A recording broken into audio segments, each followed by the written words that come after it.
Selamat datang kembali dengan update harian market kripto terkini.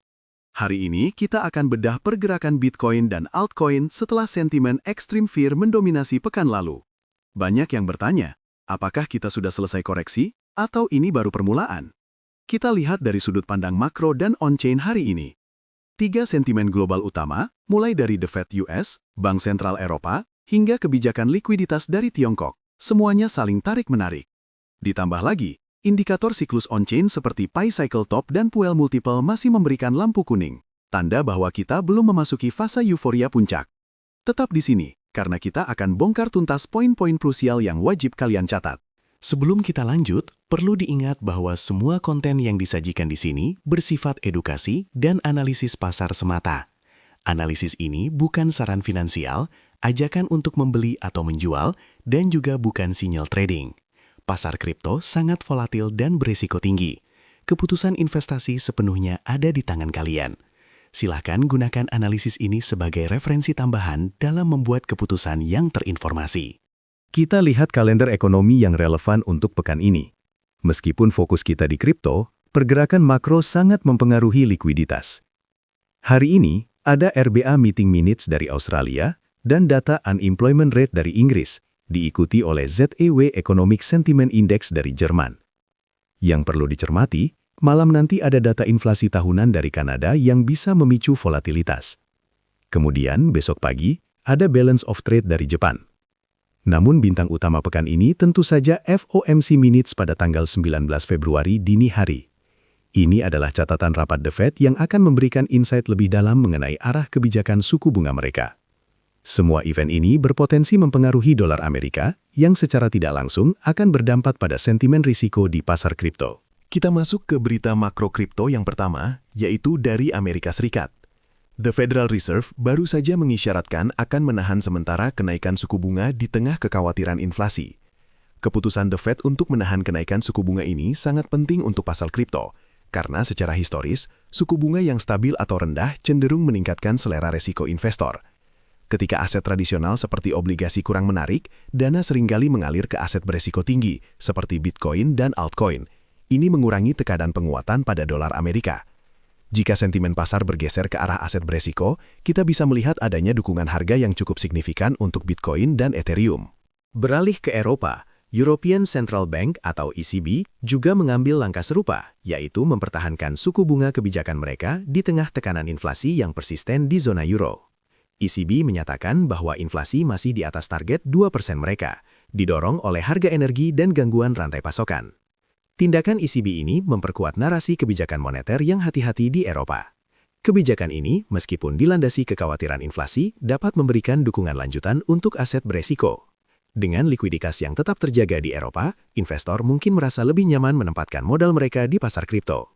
Ini bisa menjadi faktor pendukung kedua setelah The Fed, membantu menjaga stabilitas harga Bitcoin dan aset digital utama lainnya.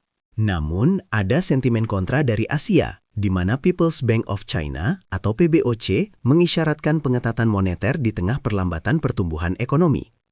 Tiongkok berencana menerapkan pengawasan yang lebih ketat pada kondisi kredit dan likuiditas, serta mengurangi suntikan likuiditas.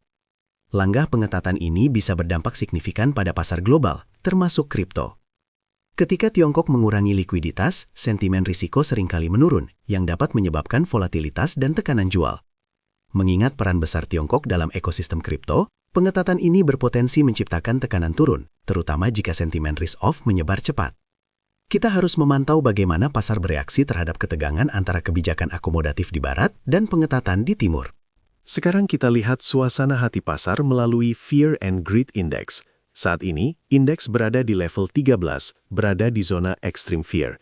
Level ini menunjukkan bahwa suasana pasar sedang sangat pesimis, di mana investor mayoritas diliputi ketakutan dan cenderung menjual aset mereka. Menariknya, level ini masih cukup stabil dalam extreme fear, bahkan setelah adanya kenaikan harga minor dalam beberapa hari terakhir.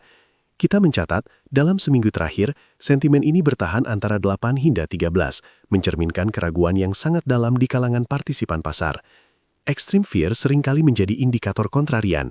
Secara historis, level ketakutan ekstrim adalah fase di mana potensi pergerakan agresif ke atas bisa terjadi, karena sebagian besar pemegang sudah menjual pada harga rendah. Namun, extreme fear juga bisa bertahan lama, Jadi kita perlu indikator lain untuk konfirmasi.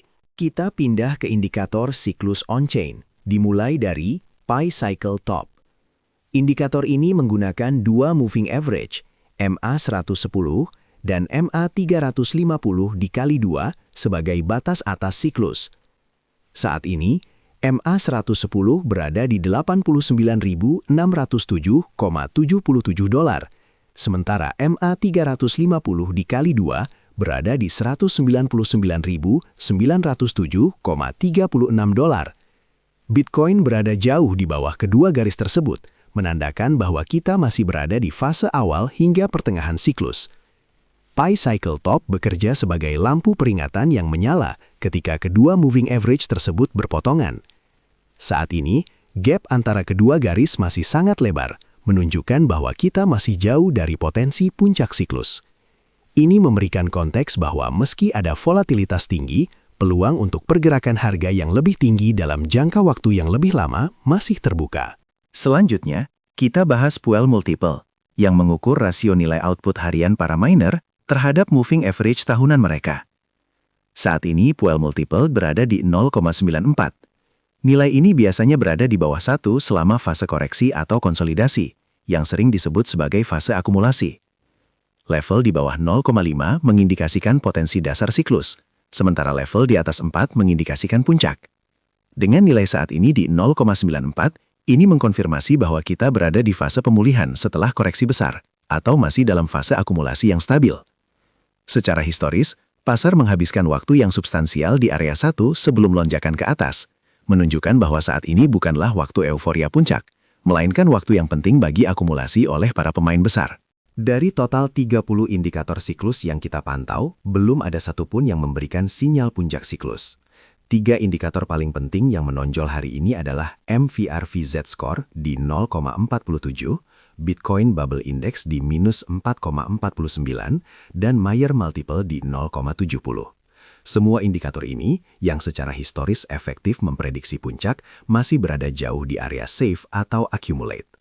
MVRV Z-Score yang berada di bawah 1 menunjukkan bahwa harga pasar Bitcoin saat ini relatif rendah dibandingkan nilai wajar historisnya. Bitcoin Bubble Index yang negatif menunjukkan bahwa kita tidak berada dalam zona gelembung. Sementara Mayer Multiple yang jauh di bawah 2,2 menekankan bahwa harga belum terlalu panas. Ini menegaskan bahwa narasi ekstrim fear yang kita lihat di indeks sentimen lebih disebabkan oleh volatilitas jangka pendek dan kekhawatiran likuiditas, bukan karena kita mendekati puncak siklus multitahun. Itu dia update market harian kita hari ini. Kesimpulannya, indikator on-chain menunjukkan kita masih jauh dari puncak siklus, meskipun sentimen ekstrim fear mendominasi pasar jangka pendek. Selalu lakukan riset mandiri. Ingat, informasi di channel ini murni untuk tujuan edukasi dan analisa pasar. Terima kasih telah menyimak dan sampai jumpa di update berikutnya.